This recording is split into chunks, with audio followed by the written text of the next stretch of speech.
okufa Wandegeya akedde atya enkyale Robert Mutebi fe tuli ku nsonga za ntambula ya bidduka awakedde watya na watira okubeera bize naye tubulire ate wakedde watya enkyale atubule nakapande wawe kali upande wawe buli kunakalaga nti wano tosalirawo wano zebra crossing tubulire goli mu field wansawa yanyanza nyone yanzege abalabi baffe abagenda maso n'okutulaba ku ssaawa 3 ez'ekiro Omunnyo Ku 3 twabadde wano era we tuyimiridde wennyini Wandegeya nga ekiriwo kifumba mutuku twabalaze embeera yabaddewo nga poliisi ekutte abantu abayitirivu ennyo begamba nti babadde bajeemedde etteeka lya kafyu batandise okukwata abantu oboolyawo okuviira ddala ku ssaawa zabadde nga emu okweyongerayo era we zaaweredde essaawa 4:56 nga abantu bakyali wano nga bayitirivu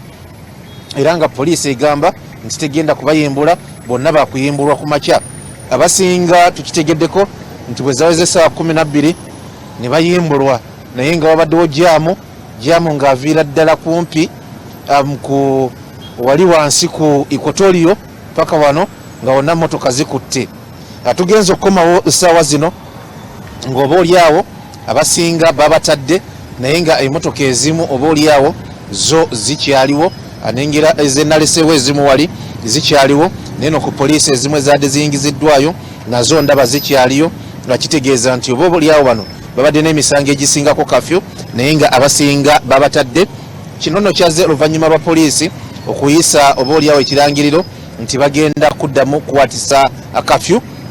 ne bategeeza abantu nti mulina okudda ewaka nga bukyali abantu obwedda bwe twogera nabo bagamba kyabalidde oba oliawo batayiminze bubi n'abamu nti jaamu yabaleetedde oba oliawo okukwatibwa mu kafyu eyabadde omungi ennyo eyabadde omutawaana ennyo ekiro ekikesezza olwaleero tukomyewo Wandegeya okubalaga embeera bweri kati bwe tutuukiddewo nga bangi babatadde nga mbagambye naye ng'entambula y'ebidduka yeeno nga boogera maaso n'okugiraba booliawo amaggwa agasinga mu nguudo gagirwamu olaba matonotono agateereddwa ku sayidi gayinza kukomezebwawo era kiro nga bagenda maaso n'okukwasa kafyu ekibuga kyo olaba motoka ezikiyingira erudde eno si ze nnyingi ennyo ekiri awo wadde ate nga bw'otuuka ku bitaala olaba kajjaamuko weekali nga kubanga oba oliawo abalwana okugenda mu bitundu ebyenjawulo nabo bangi kugaye nti bw'otuuka ku bitaala by'e Wandegeya olaba embeera ey'enjawulo kubanga abagezaako okulabika nti bayingira ekibuga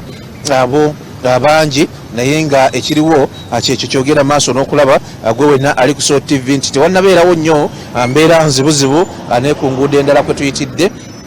embeera ebadde ekyatambula bulungi wadde nga kajjaamu akatonotono weekali naye bw'obanga ovudde ku bitaala wano embeera eba etambula bulungi tewali kigenda kutaataaganya ebitaala bye bigenda maaso n'okusibamu abava ku Gayaza Road n'abava ku nguudo endala naye nga bw'oba obiyisizza tewali kirala kyogenda kulabika nti osanga wano abantu beeyongera kulabika nti bayingira kibuga obuzibu obuliwo nti ekafyu oba oliawo obudde bwe bateekawo bw'essaawa emu bukyabalemye okuuma era abasinga basaba nti singa kibadde kisoboka zandibadde essaawa nga 3 kubanga wano abasinga babeera badda waka abasimbudde essaawa 11 abamu bagamba nti beesanga nga bayingidde ate mu jjaamu omungi n'abaleetera okukwatibwa ku ssaawa pulezidenti ze yateekawo essaawa emu embeera bweti bwefaanana erudde eno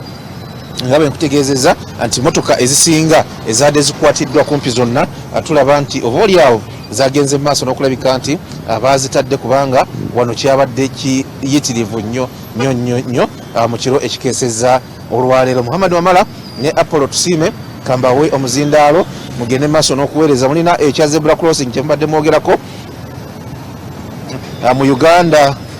Zebra crossing zibeerawo naye abantu baziwa kitiibwa kyekizibu kye tulina nti baziteeka mu bifo bingi naye okusanga oli respectinga zebra crossing ate kizibu nnyo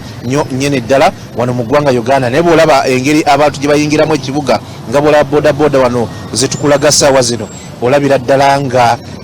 abantu bakedde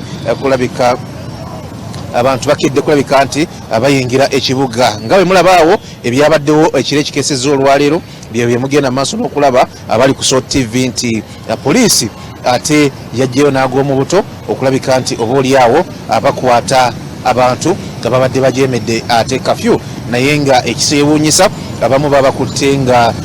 ne curfew time olwo tannaba kutuuka ne batandika okubakwata nga bagamba nti babatangira ate gendeyo gye balaga babakwatireyo mu budde obwa curfew. So abakwatidde nga curfew esembera okutuuka yeyo ensonga eyabakwasizza okusinziira ku kyetutegeddeko okuva mu bannaffe ababadde babakwata. Naye enkya ya leero bagenze maaso bonna n'okubata abasuzeewo ate abamu bateereddwa kiro ekyo. Embeera yeyo nga mugiraba bwe yabadde wano mu kiro ekikeesezza olwaleero. Nategeddeko nti ne bwayise nayo kyabadde kifumba mutuku. N'olwekyo bannayuganda kyenina bategeeza nti pulezidenti tanyakyusa ssaawa za kafyo zikyali ku ssaawa emu. N'olwekyo gwe wenna oba oliawo adde waka weetayiminge oleke kukifuuwa ng'okizza munda. Nalabye abakyala balina abaana, nendaba abaami abakadde n'abakyala abakuzeemu, nendaba ate emigigi emito bonna nga abali stark tebamanyi kikiddako oba oliawo ewaka bazzeeyo nkya ya leero. Embeera bwetu bwe yabadde mu kiro ekikeeseza olwaleero, naye nga ekyo kiri gye tuli ffe oba oliawo abatambula naddala abava ku mirimu nti ate tulina kulabika ntwetayiminga ate kireke kutulya nga bwe twalabye bannaffe oba oliawo olunaku olw'eggulo bekyagenze maaso n'okulya ng'enjogera y'ennaku zino abweri oba abakifuuwa nga bakiza munda. Embeera yeeyo, naye essaawa zino ekiri ku nguudo kyekyo. Bodaboda nyingi nnyo n'abayingira ekibuga bangi nnyo nnyini ddala kuggwa agenda maaso n'okutulaba. Ffe tukedde tubalage ekyabadde wano ekiro n'ekiriwo emisana. Muhammad Wamala ne Apollo kyekyo nga mukirabye bwe kiti bwe kyabadde. Naye ate ekyaleero omuntu ye mungi nnyo nnyini ddala eyeesogga ekibuga Kampala okulabika nti ayeeya. Lunaku lwakutaano ndowooza kukyanga pulezidenti yagulawo ggwanga, yagulawo lwakutaano ekiro, lwamukaaga Sunday, Monday, Tuesday, leero Wednesday. Embeera eriwo yeeyo. Kambadiza omuzindaalo mugende maaso n'okuweereza. Ffe kasita tubalazeeko ekiriwo kati ate ne mulabako n'ekyabaddewo ekiro kumwe abaakisubiddwa. Omuzindaalo gubaddiza